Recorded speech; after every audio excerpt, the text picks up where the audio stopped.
Hi friends, welcome to Telugu education tips YouTube channel. Friends, ఇవాళ వీడియోలో నేను మీతో డిస్కస్ చేయబోతున్న టాపిక్ ఏంటంటే ask Telugu education tips series ద్వారా మనకు ఈ ఎపిసోడ్లో స్టూడెంట్స్ అడిగిన ఇంపార్టెంట్ క్వశ్చన్స్ గురించి అయితే ఆన్సర్ తెలుసుకోవడానికి అయితే ట్రై చేద్దాం. ఇక టాపిక్ అయితే స్టార్ట్ చేసే ముందు నా చిన్న రిక్వెస్ట్ ఏంటంటే ఇప్పటివరకు మన తెలుగు ఎడ్యుకేషన్ టిప్స్ యూట్యూబ్ ఛానల్ని మీరు ఎవరైనా సబ్స్క్రైబ్ చేసుకోకుండా చూస్తున్నట్టయితే మీకు యూస్ఫుల్ అయ్యే ఇలాంటి వీడియోస్ కోసం అయితే సబ్స్క్రైబ్ చేసుకోండి. ఫ్రెండ్స్, ఇక్కడ ఆస్క్ తెలుగు ఎడ్యుకేషన్ టిప్స్ సిరీస్లో మీరు కూడా కామెంట్ చేయాలనుకుంటే మాత్రం ఎవ్రీడే 8 PM మన కమ్యూనిటీ ట్యాబ్లో ఒక పోస్ట్ అయితే రావడం జరుగుతుంది. ఆ పోస్ట్కి మీరు కామెంట్ పెట్టినట్లయితే మీ కామెంట్ కనుక యూస్ఫుల్ అవుతుంది అనిపిస్తే డెఫినెట్గా వాటిని పిక్ చేసి నెక్స్ట్ వీడియోలో మేము కన్ఫామ్గా వీడియో అయితే చేస్తాం.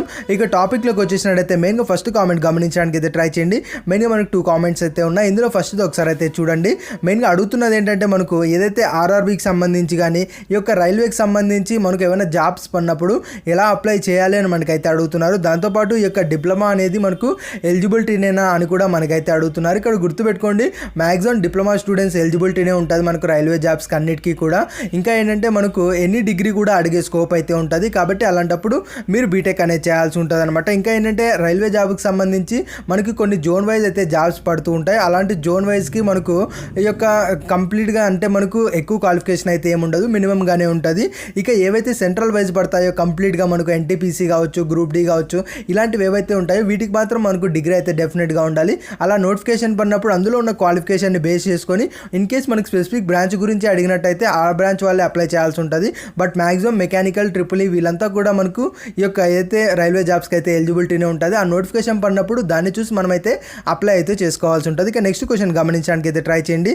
మెయిన్గా మనకు అడుగుతున్నది ఏంటంటే ఏదైతే మనకు ఈ యొక్క అయితే మనకు కౌన్సిలింగ్లో కొన్ని కాలేజ్ లేకుండా ఉంటాయో అట్లాంటి కాలేజ్లో డైరెక్ట్గా జాయిన్ అవ్వచ్చా, ఒకవేళ జాయిన్ అయినట్టయితే మనకి ఏమైనా డిసడ్వాంటేజ్ ఉందా అని మనకైతే అడుగుతున్నారు. ఇక్కడ ఫస్ట్ ఆఫ్ ఆల్ పాయింట్ ఏంటంటే మనకు ఈ యొక్క ఏదైతే డిప్లొమాలో మనకు ఈ యొక్క కౌన్సిలింగ్లో లేని కాలేజెస్ అయితే ఉండవు అనమాట.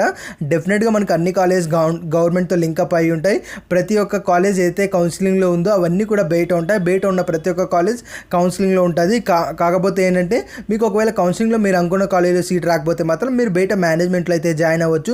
ఇక్కడ గుర్తుపెట్టుకోండి, మీరు గవర్నమెంట్ నుంచి పోయినా మేనేజ్మెంట్ నుంచి పోయినా మీకు ఎటువంటి డిఫరెన్స్ అయితే ఉండదు. జస్ట్ ఫీజు ఏదైతే మీరు పే చేయాల్సి ఉంటుందో అది కొంచెం మీకు ఎక్కువగా ఉంటుంది తప్పించి అంతకుమించి ఇంకొక డిఫరెన్స్ అయితే ఏమీ కూడా ఉండదన్నమాట. ఇక నెక్స్ట్ గమనించడానికి అయితే ట్రై చేయండి. ఇంకొకటి ఏంటంటే ఇందులోనే అడుగుతున్నారు మనకు ఏదైతే ఫీజు రింబర్మెంట్ వస్తుందా అంటే మీరు డైరెక్ట్గా వెళ్ళి జాయిన్ అయితే ఫీజు రింబర్మెంట్ అనేది రాదనమాట. ఇక నెక్స్ట్ కామెంట్ గమనించడానికి అయితే ట్రై చేయండి. మెయిన్గా ఇది మనకు కొంచెం జనరల్ కామెంట్ అనమాట. ఇక్కడ అడుగుతున్నది ఏంటంటే ఏదైతే కాంపిటేటివ్ ఎగ్జామ్స్ ఉంటాయో ఈ యొక్క ఎగ్జామ్స్ అనేవి మనకు ఇంగ్లీష్ మీడియం కాకోకుండా తెలుగు మీడియంలో కూడా ఉంటాయని మనకైతే అడుగుతున్నారు. ఫ్రెండ్స్, కాంపిటేటివ్ అన్ని ఎగ్జామ్స్ కూడా మనకు ఇంగ్లీష్ మీడియంలోనే ఉంటాయి. కాబట్టి ఇవి తెలుగు మీడియంలో ఉంటాయా అంటే డెఫినెట్గా ఉండవు, ఇందులో ఎటువంటి డౌట్ అయితే లేదు.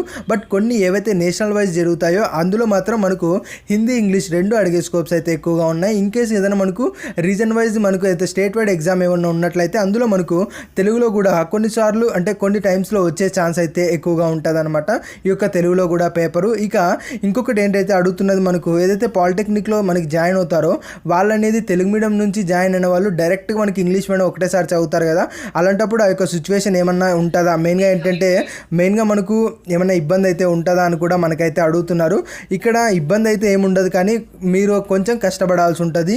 ఎందుకంటే మీకు స్టార్టింగ్ అలవాటు అయ్యే వరకు ఒక 1 year మనకు 1 year లేదంటే 1.5 year చాలా వరకు మీకైతే కొంచెం ప్రాబ్లమేటిక్గానే ఉంటుంది. బట్ అయినప్పటికీ కూడా మీరు అనేది అందులో సస్టైన్ అయినట్టయితే ఎటువంటి ప్రాబ్లం అయితే ఉండదు. But majority of the students maximum అయితే మనకు సస్టైన్ అయితే అవుతారు. కాబట్టి దాని గురించి పెద్దగా టెన్షన్ పెట్టుకోవాల్సిన అవసరం అయితే ఏం లేదు. ఇక నెక్స్ట్ కామెంట్ గమనించడానికి అయితే ట్రై చేయండి. మెయిన్గా మనకు ఏదైతే పాలిటెక్నిక్ ఉందో పాలిటెక్నిక్లో మనకు సెమిస్టర్కి మార్క్స్ ఉంటాయా, గ్రేడ్స్ ఉంటాయా అని మనకైతే అడుగుతున్నారు. ఇక్కడ గుర్తుపెట్టుకోండి, సెమిస్టర్కి మనకు మార్క్సే ఉంటాయి, గ్రేడ్స్ అయితే ఎట్టి పరిస్థితుల్లో ఇవ్వడానికి స్కోప్ కూడా లేదన్నమాట. మనకి క్రెడిట్ సిస్టమ్ అని సపరేట్ వేరే సిస్టమ్ ఉంటుంది అక్కడ. దాంతోపాటు మనకి మార్క్స్ అయితే ఉంటాయి, గ్రేడ్స్ అయితే ఉన్నాయి. ఇక్కడ మార్క్స్ కూడా మనకు 40% వచ్చినట్టయితే పాస్ మార్క్స్ అనమాట. అంటే 100 పేపర్ ఉంటే 40 మార్క్స్ అనేది రావాల్సి ఉంటుంది. అందులో కూడా ఇంటర్నల్ మార్క్స్ మనకు కొన్ని యాడ్ అవ్వడం అయితే జరుగుతాయి. మనకి ఎక్స్టర్నల్గా కూడా కొన్ని మార్క్స్ అయితే ఉండడం అయితే జరుగుతాయి. రెండు కలిపి మనకు 40 మార్క్స్ అయితే రావాల్సి అయితే ఉంటుంది.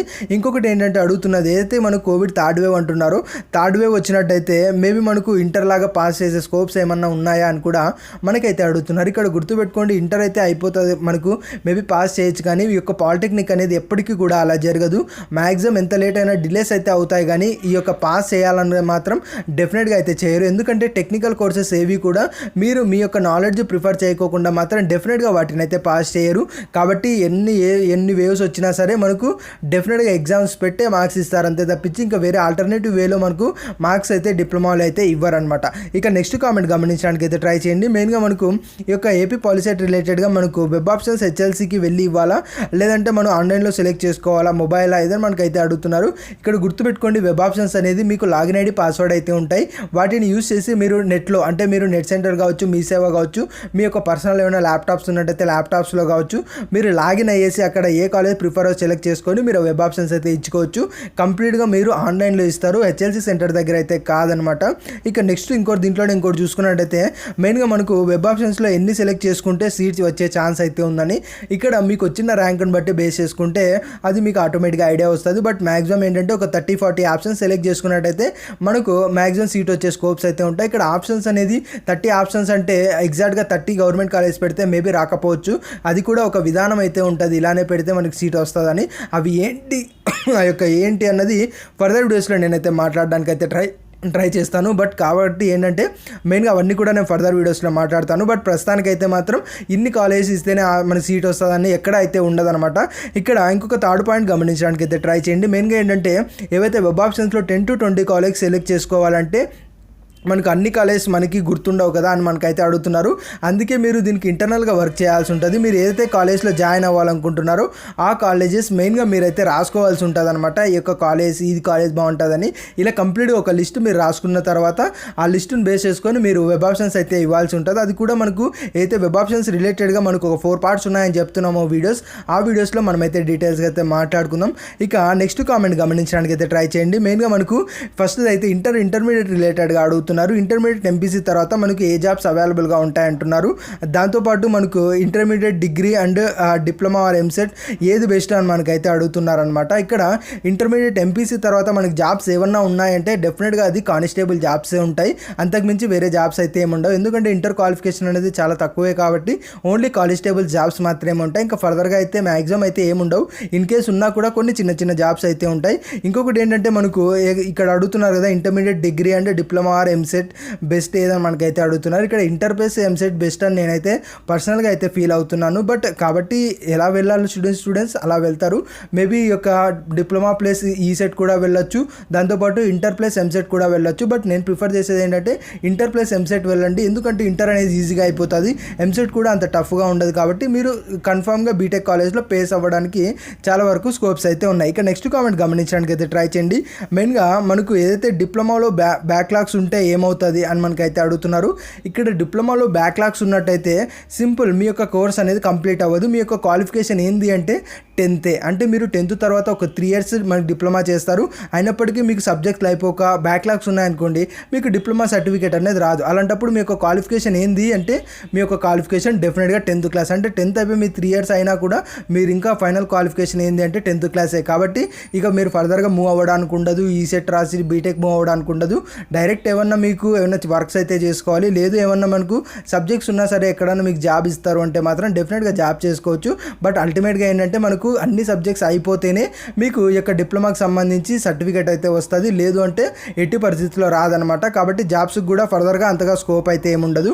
ఇక్కడ మనకు ఇంకొక లాస్ట్ కామెంట్ గమనించడానికి అయితే ట్రై చేయండి. ఇక్కడ మెయిన్గా మనకు ఏపీ రిలేటెడ్గా వసతి దీవెన ఏదైతే వస్తుందో ఇది మనకు హాస్టల్కి యూజ్ చేయొచ్చు కదా అని మనకు చాలామంది అయితే అడుగుతున్నారు. ఫ్రెండ్స్ ఇక్కడ గుర్తుపెట్టుకోండి, ఏపీ రిలేటెడ్గా చాలా స్కీమ్స్ అయితే ఉన్నాయి. బట్ అన్ని స్కీమ్స్ మనకు ముందున్నవే, జస్ట్ నేమ్స్ అయితే మార్చారనమాట. ఇక్కడ మీకు ఏదైతే ఫీజు రింబర్మెంట్ వస్తుందో ఈ ఫీజు రింబర్మెంట్నే మనకు విద్యా దీవెన అని చెప్పి నేమ్ మార్చేసి మనకైతే ఇస్తున్నారు తప్పించి అదేం పెద్ద ఎక్స్టర్నల్గా ఇస్తున్నది అయితే ఏం కాదు. కాబట్టి అది నార్మల్గానే కాలేజ్ ఫీజు అయితే వస్తుంది. బట్ ఇక్కడ ఏదైతే మనకు వసతి దీవెన అంటున్నారో హాస్టల్ ఫీజు, ఇది మెయిన్గా ఏంటంటే మీరు బీటెక్ ఈ యొక్క ఏదైతే మీరు ఈ యొక్క డిప్లొమా చేస్తున్నందుకు మీకు ఎవ్రీ ఇయర్ స్కాలర్షిప్ అయితే వస్తుంది. ఆ యొక్క స్కాలర్షిప్ అంతా కలిపి మీకు ఒక్కసారి మనకు ఈ యొక్క వసతి దీవెన అంటే అమ్మ ఒడి కింద మనకైతే ఇస్తున్నారనమాట. కాబట్టి ఇది కూడా మనకు అంత ఎక్స్టర్నల్గా అంటే మనకు సపరేట్ ఏదో ఇస్తున్నట్టేం కాదు. మీకు ఆల్రెడీ ఇది రావాల్సిన అమౌంటే, జస్ట్ నేమ్స్ చేంజ్ చేసేది అయితే మీకు ప్రొవైడ్ చేస్తున్నారు. ఇక్కడ మీకు ఏదైతే మీరు 10,000 15,000 వస్తుందో దీన్ని మీరు హాస్టల్కి కూడా యూజ్ చేసుకోవచ్చు, లేదంటే మీ పర్సనల్ వర్క్స్ కూడా యూజ్ చేసుకోవచ్చు. బట్ ఏంటంటే విద్యా దీవెన వసతి దీవెన రెండు అయితే వస్తాయి. ఇక్కడ వసతి దీవెనే మనకి అమ్మఒడి అని పిలుస్తారు. ఆ అమ్మఒడినే మనకు 15,000 దాకా రావడం అయితే జరుగుతుంది. కాబట్టి కంప్లీట్గా ఇలా సిస్టమ్ అయితే ఉంటుంది. బట్ దీని గురించి ఎవరు కూడా ఆలోచించకండి. ఇది ఇంటర్నల్గా గవర్నమెంట్లో ఉన్న స్కీమ్స్ ఇవన్నీ మనం దీని గురించి పెద్దగా థింక్ చేయాల్సిన అవసరం అయితే లేదు. వచ్చింది మనం తీసుకోవాలి, అంతకుమించి అంతే తప్పించి దాని గురించి అయితే డెప్త్గా అయితే వెళ్ళకూడదు. ఇది ఫ్రెండ్స్ మెయిన్గా మనకు ఆస్క్ తెలుగు ఎడ్యుకేషన్ టిప్స్ సిరీస్లో తెలుసుకున్నది. ఈ వీడియో మీకు ఎలా అనిపించింది? యూస్ఫుల్గా ఉన్నట్టయితే వీడియోని ఒక చిన్న లైక్ చేసి సపోర్ట్ ఇవ్వండి. మీ ఫ్రెండ్స్ అందరితో కూడా వీడియోని అయితే షేర్ చేసుకుంటారని నేనైతే ఎక్స్పెక్ట్ చేస్తున్నా. ఇది ఫ్రెండ్స్ మెయిన్గా వీడియోలో తెలుసుకున్నది. వీడియో నచ్చినట్లయితే లైక్ చేయండి. మరి ముఖ్యంగా మన తెలుగు ఎడ్యుకేషన్ టిప్స్ యూట్యూబ్ ఛానల్ని మీరు ఎవరైనా సబ్స్క్రైబ్ చేయకుండా చూస్తున్నట్టయితే మీకు యూస్ఫుల్ అయ్యే ఇలాంటి వీడియోస్ కోసం అయితే సబ్స్క్రైబ్ చేసుకోండి.